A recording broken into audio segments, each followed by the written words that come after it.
Okay,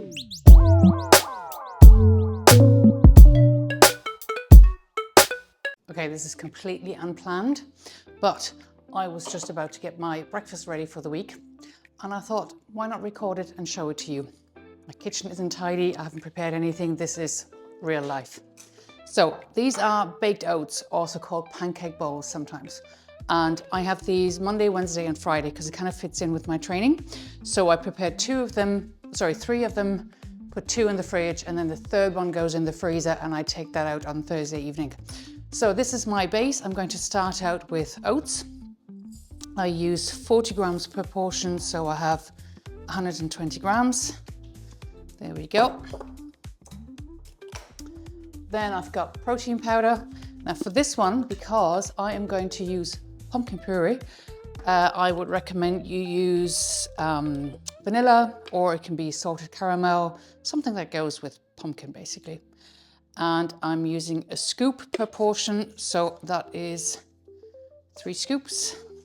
Well, it's 20 grams actually per portion, so 60 in total.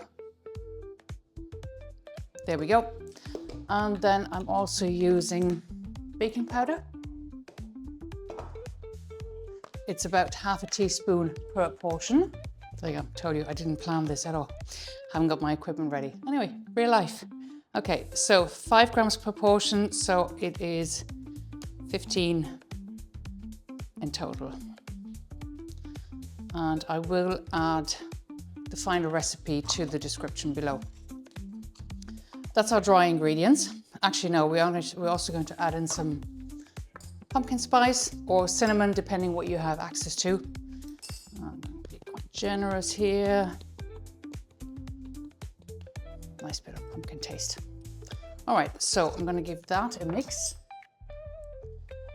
And then I'll add in my wet ingredients. I have eggs, almond milk, you can use any kind of milk that you like, and yogurt, a high protein yogurt. It can be a Greek yogurt. This one is a skyr, which is kind of similar in terms of the protein content. Okay, starting out with 1 egg per portion. So 3 eggs. 2. Oh, don't drop that in there. And 3rd egg. Then we're using 60 grams of yogurt per portion, so 180 grams. So I've got my food scale down here, 1, 2 portions, 180, yeah, a little bit more. There we go. I'm using the full tin of pumpkin puree. So normally I actually don't use pumpkin puree, but I had this tin here in the kitchen and I actually want to use it up. So, and you know, it's kind of pumpkin season, so why not? So I'm gonna add the full tin. It's about 100 grams per portion. And then last thing, add in milk, about 100 grams. Might reduce that a little bit because I have actually quite a bit of the pumpkin puree. I might try and start out with 150. There we go. And then we're going to give this a good mix. So you want to make sure that all the ingredients are well combined. And to be honest, I don't bother with mixing whatever, the wet first or the dry first. Kind of just all goes in one.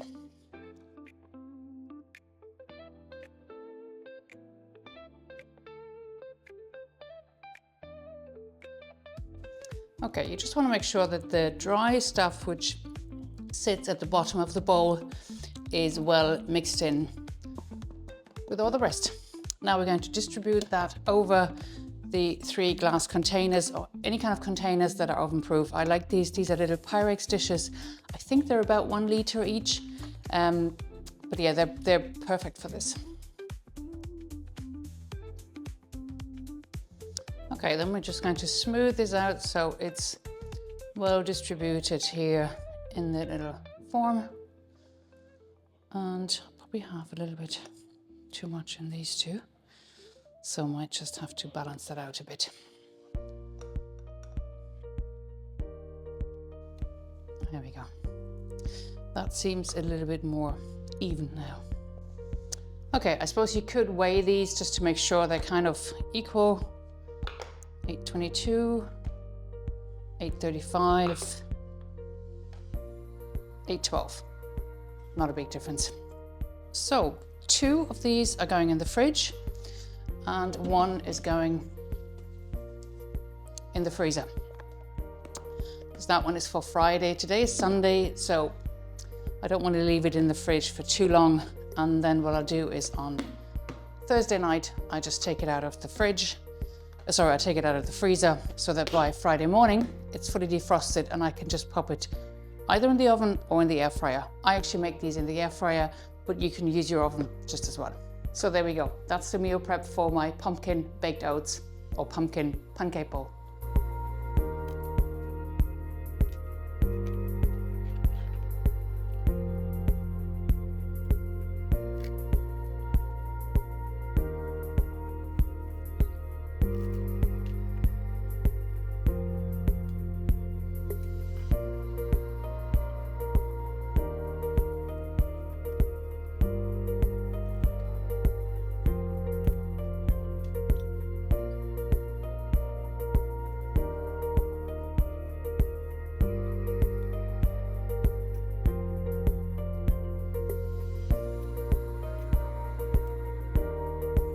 Early morning.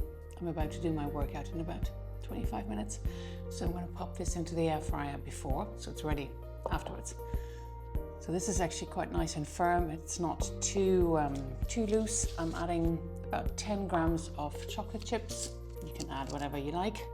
For me, about 10 grams, that is just the right amount.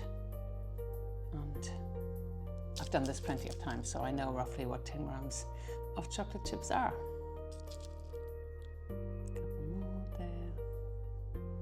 There we go. And you can also top it with some fruit, whichever fruit you like. It could be apple, it could be fresh berries, it could be banana. I'm actually going to use some frozen berries. I'm using about 80 grams of frozen berries. There we go, just distribute them. And then it goes into the air fryer for about 18 minutes at 180 degrees. If you're baking it in the oven, it probably needs a little bit longer. It could be 20-25 minutes. My air fryer doesn't need to be preheated, so it all depends which air fryer you're using.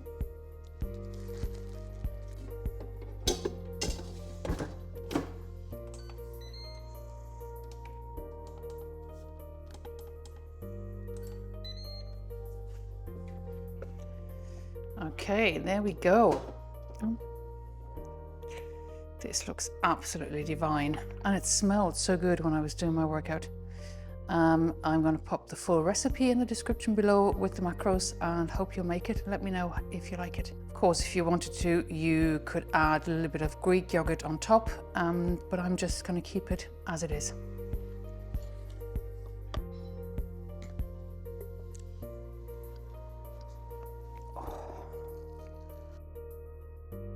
This is so good.